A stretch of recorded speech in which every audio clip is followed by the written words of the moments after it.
Pētera Paula baznīca, baltais baroks. Un dzēlis tas pats. Bija tā, ka bija tas karš ar krieviem. Un pats teica, te bija tāda maza koka baznīca, baznīca Krievi nojauca un nogrāva. Un tas pats teica, ja mēs uzvarēsim Krievus, tad Dievam pateikšu mums uzsaukt baznīcu. Un viņš uzvarēja un tās bildīs, tās bija pats ģērbons. Viņš tur ir apglabāts, ja to baznīca Nelaiž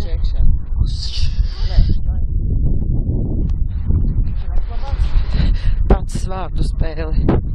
Jā, pats savāds.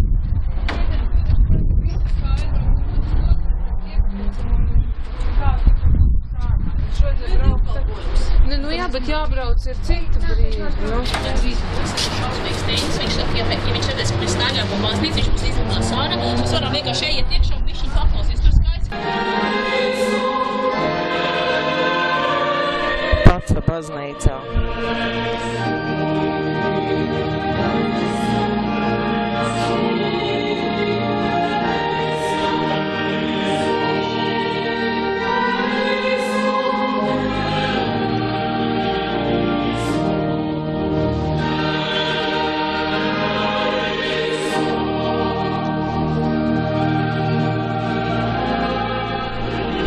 Baznīca ar kuģi centrā.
Četri svētie.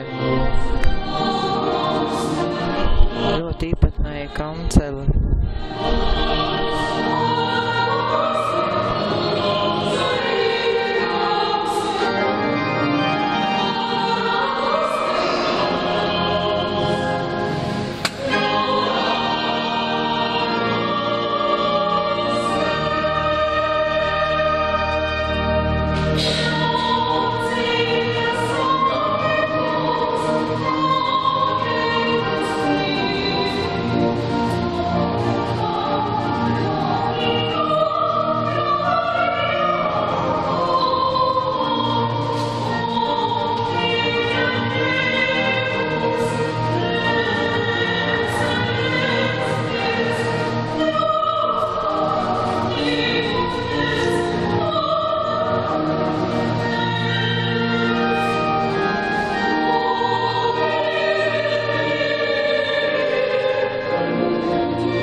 stāvēt pie baznīcas durvīm, ir atceries nāvi, memento mori.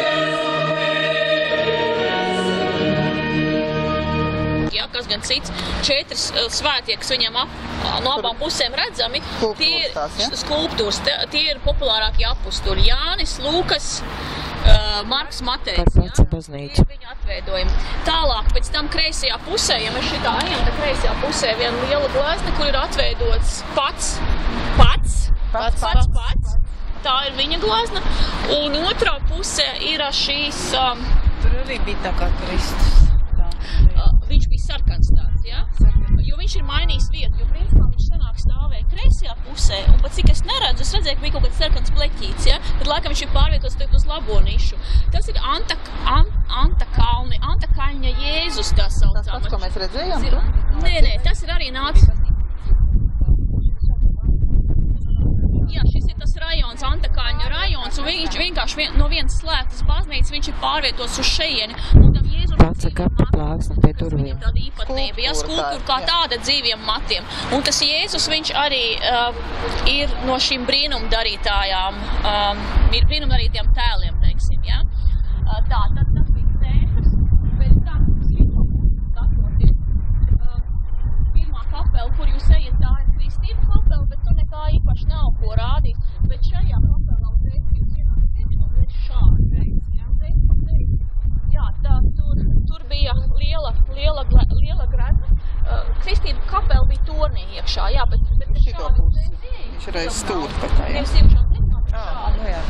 Tur mēs redzējām altāru gleznu, kur ir attēlota Svētā Regīna, kas ir Svētā Antonija no Padujas māte. Un tādā veidā šī glezna it kā veido tādu tā kā pārēju uz nākamo kapelu. Un nākamā kapela ir veltīta šim Padujas Antonijam. Viņš parasti vienmēr ir attēlots ar bērnu uz rokas.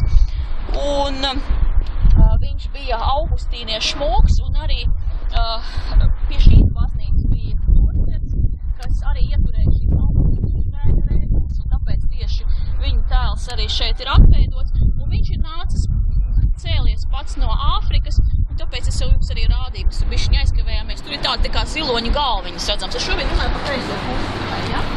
Tur sanāk kapelas 3 katrā. Tur ir rakstīts virsū uz tās loka, ka tā ir tieši tā kapela. Tur var nošpikot, ja ejot iekšā. Jā, mēs brauksim, jā. Tad mēs iesim katedrālē, kur atalpot katedrālē. Nu, recikulābi. Jā, tad ir tā kā ziloņa galviņas, tā ir tā kā atsauc uz viņu šo afrikānisko izcelsmi. Un tad šī Padujas Antonija kapelā, tur ir arī divas galviņas. Padujas Antonam afrikāniski izcelsmi. Kapelā jums aiz muguras ir ziloņi. Viņa tā kā zem kapiteļišiem, ir tā kā balta kolonija. Tā kā balsta, jā, viņa tāds stilizēta ir. Un tieši jums pretī būs šīs divas galviņas. Tie, kas sēdēja krēslos, varbūt viņas jau redzēja šīs meitenes, ja? Un no kreisās puses šādi skatoties ir atveidota pilsētniece, no labās puses ir atveidota lauciniece, un tās ir atkal alegorijas. Pilsētniece ir Polija, un lauciniece ir Lietuva. Tā, aizmirst pavisam pirmajā kapelā, kas tikko stāstīja.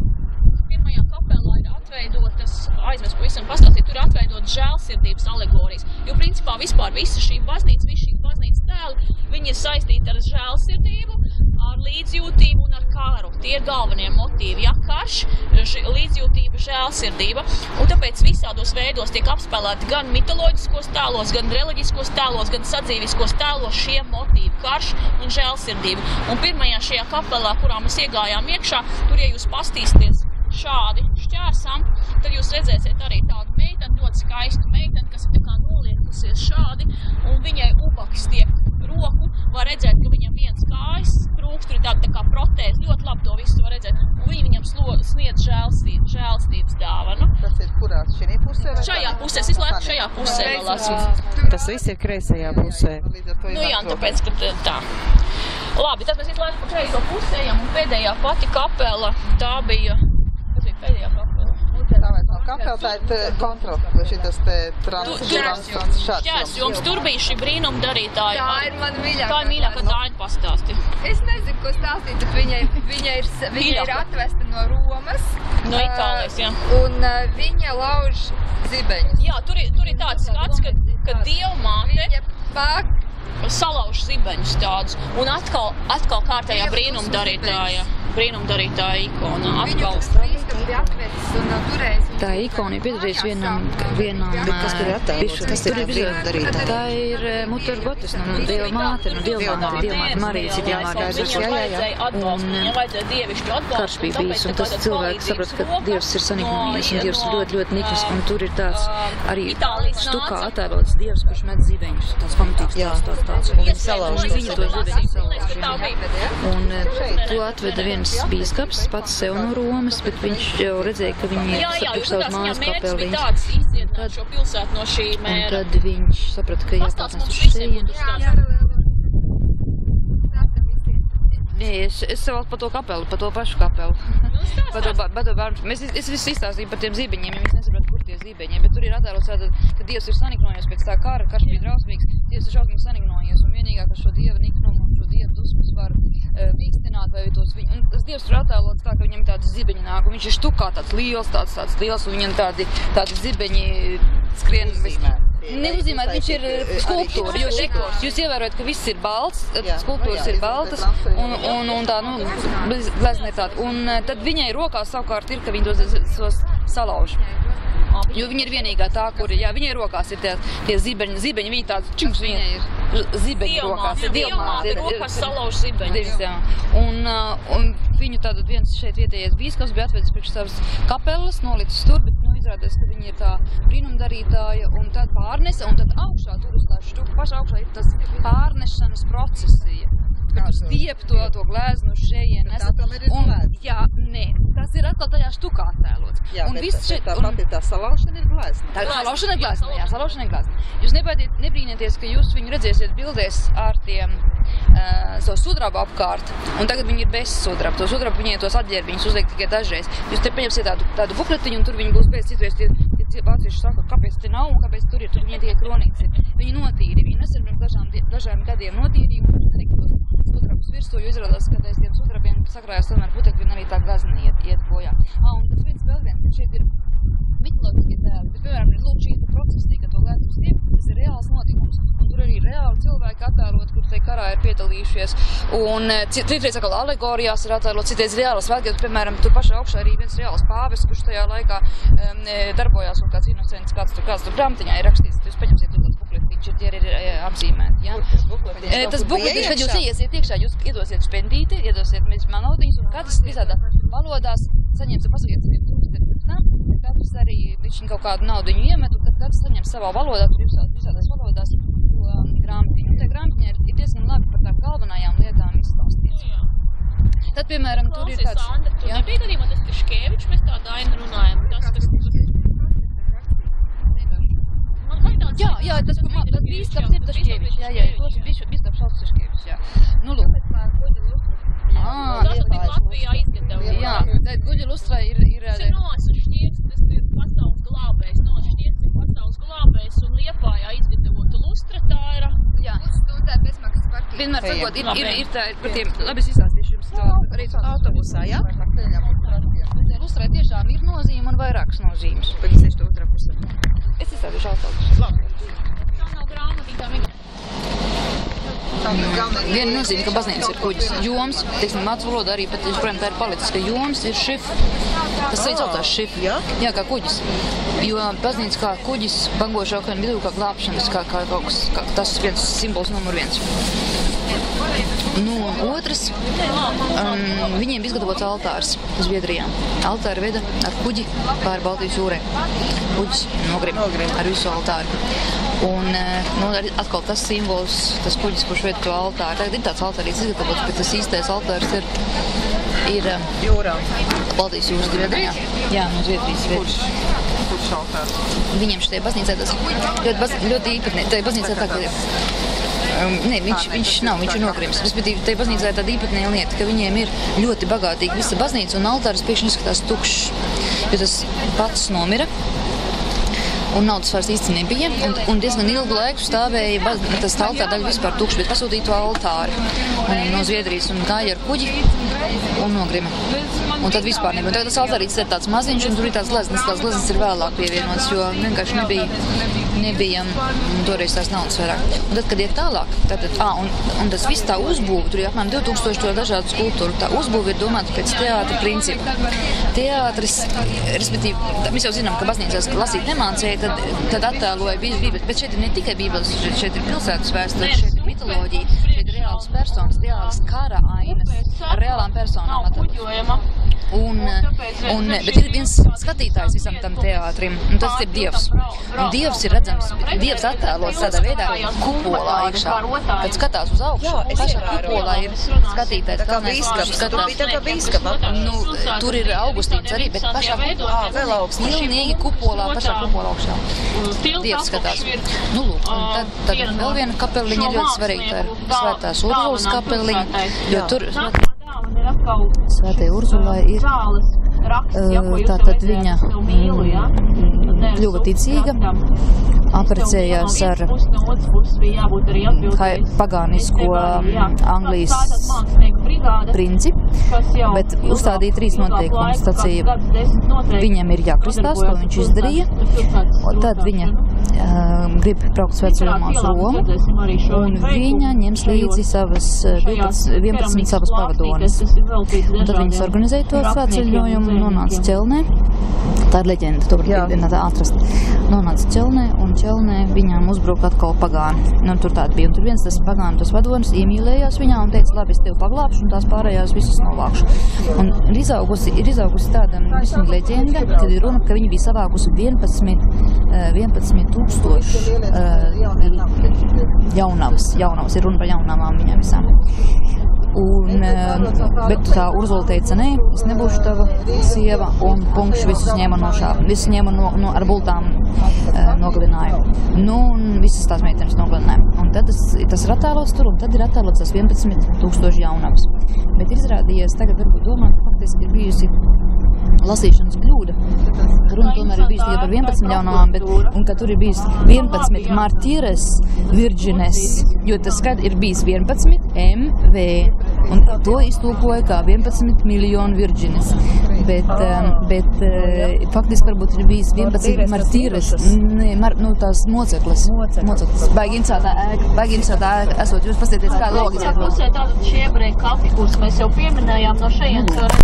Un ir ņēmies vaigos sviedros, lai attēlot 11 tūkstošus, un tajā cilti, tas ir uz griestiem, viņš ir 100 sējiņas attēlojas, bet varbūt, ka visas tās pūles ir bijušas to velti, jo nevajadzēja 100, vajadzēja tikai 11, bet viņš ir 100 dabūjis iekšā, bet tas ir diezgan sekls cilts, kurā viņām bija jāsadabū tās sējiņas iekšā, ko viņš grib vēl Tas man kolēģi arī to ir vairāk tajā kapeliņā. Ļoti labi pazīja no viņas. Viņa teica, ka visas ēkas, kas tiešām šeit bija redzams, viņas tika uzceltas uz milzīgiem ebreju kapiem. Tāpat tās Užupija arī viss bija nolīdzinās, tur bija otrie ebreju kapi. Tāpat tās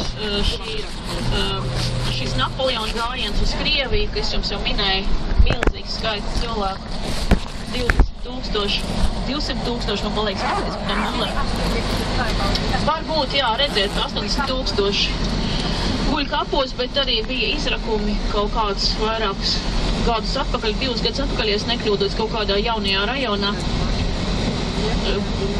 Gribēja kaut ko būvēt jaunu, un tad tur arī atrakt tajā jaunajā rajonā, tur atkal bija kaut kādi 1000 skeletu atrasti, un pēc mazām detaļām, pēc pogām, viņi arī konstatēja, ka šie tie paši Napoleona karaspēku karēji, kas arī tur ir apglabāti. Tā, ka patiesībā to kritušo skaits vēl īsti nav precizēts.